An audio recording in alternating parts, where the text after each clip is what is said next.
안녕하세요. 김현주 원장입니다.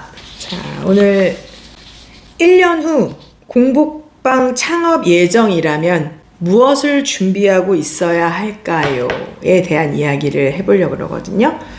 제가 이 질문을 받고 곰곰이 생각을 했어요. 저도 생각을 해야 말씀을 이제 좀 나눠드릴 수 있으니까, 제 영상은 제가 이제 그리드 잉글리시에서 찍는 유튜브 영상은 그냥 제 경험을 나누는 거예요. 예, 제 경험, 제가 들은 거, 제가 느낀 거, 그거에 대한 거지, 이게 정답은 아니니까 그렇게 참고해 보시면 좋을 것 같아요.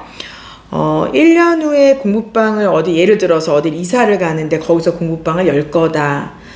무엇을 준비를 해야 될까? 1년이라는 시간을 두고 준비하신다는 그 상황 자체가 일단 진짜 좋죠. 네. 그래서 갑자기 결정해서 1, 2개월 안에 막 이렇게 하는 그런 경우도 있는데, 1년이라는 시간 후에 일어날 일을 미리 지금 이제 계획성 있게 하신다고 하니까 굉장히 준비를 많이 하실 수 있겠다라는 생각이 들거든요. 근데 이제 제가 곰곰이 생각했어요. 제가 오픈할 때로 다시 돌아간다면, 공부방으로 오픈을 했으니까 제가 그때로 다시 돌아간다면은 뭐를 다시 할까라고 곰곰이 생각을 했거든요. 근데도 나오는 결론은 뭐냐면, 영어니까 제가 이제 영어에 관한 말씀으로 드릴게요. 영어이기 때문에 제가 이제 공부방 준비로 돌아간다면은 더더욱이 더 이제 영어에 대한 공부, 교재에 대한 연구, 그런 거를 더 많이 할 것 같아요. 예. 그래서 시간이 되시는 대로 세미나를 많이 들어보세요. 예. 그래서 예를 들어 나는 파닉스를 한 10년 가르쳤어. 그래서 나는 정말 베테랑이야 라고 생각하실 수가 있어요. 근데 또 세미나를 들어봐요. 남이 한, 내가 아닌 다른 누군가가 하는 세미나를 들었어요. 그랬을 때 저 사람이 나보다 경력이 적고 또 뭐 나보다 뭐 여러 가지 상황이 조금 더 뭐 부족해 보이고 라고 하더라도, 모든 세미나에서는 배울 게 있다는 거를 마음을 열고 들어보셔야 돼요. 그래서 만약에 대상이 어디냐, 나는 뭐 초중을 한다, 중고를 한다라든지 이제 그런 대상이 있잖아요. 그러면 그거에 맞는 그런 이제 세미나를 찾아서 꾸준하게 많이 들어보세요. 요즘에는 얼마나 좋은 세상이에요. 줌으로 정말로 좋은 세미나들 정말로 많잖아요. 그래서 나한테 도움이 될 것 같고, 내가 알지만 한 번 더 짚어야 되겠다라든지, 알지만 한 번 더 들어보자. 그렇게 돌다리도 두들기자. 알지만 내가 생각하는 거랑 맞는지, 저 사람이 생각하는 거와 내가 생각하는 게 일치하는지 한번 볼까? 그러다 보면은 별로 기대를 하지 않았던 세미나인데도 얻는 게 있다는 거예요. 그래서 저 같은 경우는 초창기에 오픈을 하고 처음에 학생이 없잖아요. 그래서 늘 세미나를 들었어요. 그래서 세미나 북이 아직도 요만큼 두께, 이 정도 되는 두께 있잖아요.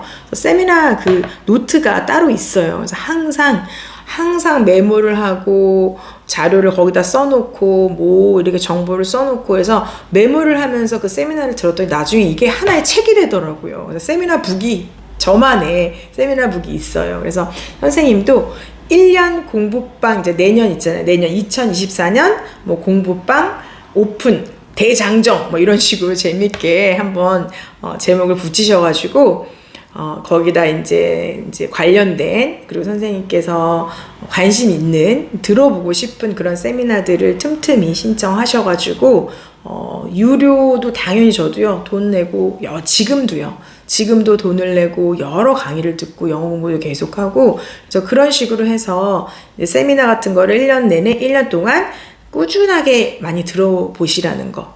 그 다음에 두 번째는 기존의 이 일을 오래 하신 건지 아니면은 이런 관련된 일을 안 하신 건지 제가 자세한 정보는 없어서, 그런데 최근에 이제 어떤 교재들이 많이 사용이 되고 이제 이런 것들을 이제 출판사들이 다 있잖아요. 영어 같은 경우는 뭐 브릭스도 있고요, 뭐 Build and Grow도 있고요. 그 다음에 Reading Future, 이 Future도 있고, Compass Publishing도 있고, 이제 교재들마다 이 사이트들이 있으니까 거기를 이제 들어가셔가지고 교재 라인이나 이런 것들, 근데 거기도 요즘에는 출판사도 참 잘 돼 있어서 커리큘럼 이런 것들도 쫙 이렇게 레벨에 맞게 해놓고, 뭐 몇 년 정도 공부한 애가 이런 리딩 교재를 하고, 뭐 이런 라이팅을 하고, 이런 것들이 이제 다 이렇게 잡아놓은 것들도 많고, 그래서 교재도 요즘에는 이북으로 다 볼 수 있게 그렇게 된 데가 굉장히 많거든요.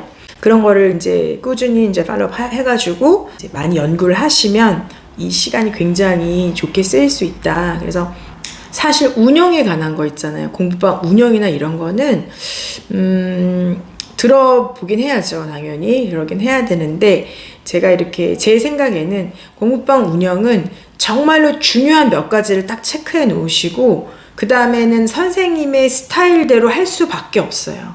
그래서 그거는 누군 이렇게 한다 저렇게 한다 이렇게 얘기들이 많잖아요. 근데 선생님의 성향, 선생님의 어떤 성격, 선생님의 어떤 가치관, 뭐 기타 등등 이런 거에 따라서 운영하는 게 다르기 때문에 누구 거가 맞고 나 또 저렇게 해야 돼, 막 이렇게 해야 돼 라고 할 필요는 없는 것 같고, 그냥 선생님께서 나는 이렇게 해서 이렇게 조금씩 운영을 할 거고 이제 나름대로 타겟을 정하시면 그런 식으로 진행하실 텐데, 제가 지금도 결론적으로는 그 오픈 때로 다시 돌아간다라고 하면은 그때 조금 더 연구를 많이 할 것 같아요.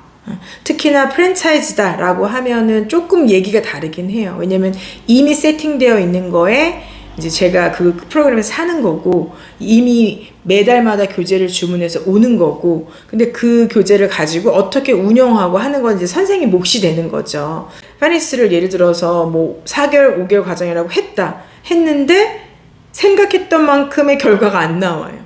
그러면 그랬을 때는 어떻게 해야 되지? 얘네들이 과정을 끝냈는데 애들이 못한다, 어려워한다, 지루해한다, 힘들어한다, 숙제를 뭐 어려워한다, 싫다한다, 여러 가지 일들이 일어날 텐데 그럴 때는 어떻게 그걸 뭐 본사에서 다 알려주고 뭐 이런 건 아니잖아요. 본인의 스타일대로 그걸 또 풀어나가야 되는데 결국 그게 다 다른 것 같거든요. 그래서 그런 운영에 관한 거 뭐 기타 등등 세미나가 많은데, 저는 공부방 창업 전으로 돌아간다면은 조금 더 이제 본인의 것을 갖기 위해서 조금 더 그런 시간을 더 많이 쓸 것 같아요. 그리고 그러면서 이제 가장 효율적으로 쓸 수 있는 거는 선생님의 과목이 어떤 건지 모르지만 만약 영어라고 한다면은 영어에 관해서는 정말 알고 계신 정보가 많은 거죠. 초, 중, 고 해서 입시까지, 이제 유아부터 입시까지 그 라인 있잖아요. 그런 것들이 뭐 유아, 뭐 영어 유치원에는 뭐 이 정도를 배우고, 초등 과정에서는 이렇고, 중학교 대신 이렇고, 고등학교 이렇고, 이런 것들이 쭉 이어서 하나의 로드맵이 생길 수 있게 선생님께서도 공부를 많이 해 놓으시고, 내가 이제 학생 타겟이 이렇다라고 하면은 그거에 맞게.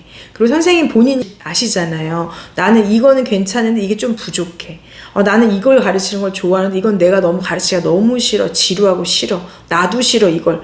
라고 하면은 나는 그럼 이런 커리큘럼 말고 이런 커리큘럼을 해야 되겠어. 라든지, 근데 이걸 가르칠 때 유난히 너무 힘들다 라고 생각하실 수 있잖아요. 예를 들어서 뭐 고등학교 위주로 했던 선생님들이 초등학생을 가르친다고 생각해 보세요. 막 방방 뜨고 그렇게 막 그냥 말도 쓸데없는 말 많이 하고 그런 아이들을 상대하고 하는 게 너무 피곤해서 못하겠다. 어머님들도 막 그냥 물어보는 것도 너무 그냥 별거 아닌 거 가지고 막 질문하고 하는 것도 너무 힘들다. 그러신 분도 계시거든요.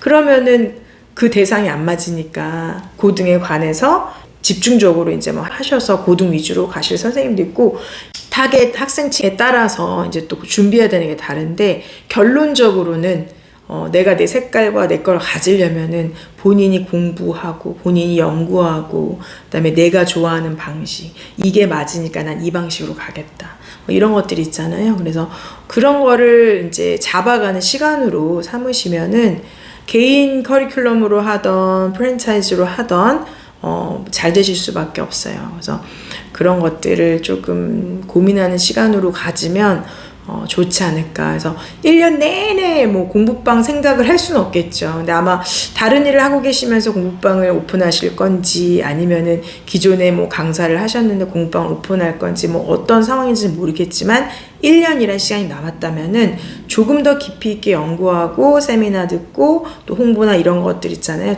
내가 딱 봤을 때 이 선생님의 인스타그램, 이 학원의 인스타그램 굉장히 재밌고 흥미롭게 볼 교재도 많고 이런 식으로 이렇게 게임을 하는구나, 여러 가지 벤치마킹하고 배울 점들이 있는 분들이 있으면 또 이런 것도 메모를 해놓고 또 그런 것도 교재도 한번 사서 살펴보고 그런 것들이 있어서 저도 지금도 교재나 이런 거를 그 총판에서 이제 주고 이런 교재도 있지만 저는 교재를 사는 거는 전혀 뭐 돈이 아까워하거나 이러지 않. 지금도 교재는 뭐 그냥 봤을 때 읽어봐야 되겠다라는 거는 그냥 무조건 주문해서 사는 편이에요. 사서 틈틈이 읽어보고 훑어보고 그러거든요. 그래서 영어 교재에 관해서는 누구한테 누가 공짜로 주기를 기다리는 게 아니라 그때그때 필요하면은 요구하는 게 아니라 그냥 제 돈 주고 따다닥 사버립니다. 저는. 그래서 빨리 받아서 보고 이거 요즘에 이게 이렇구나 라는 것들을 빨리 파악하고 해서 영어 교재, 본인이 봐야 되는 그런 교재나 학생들이 봐야 되는 이런 것들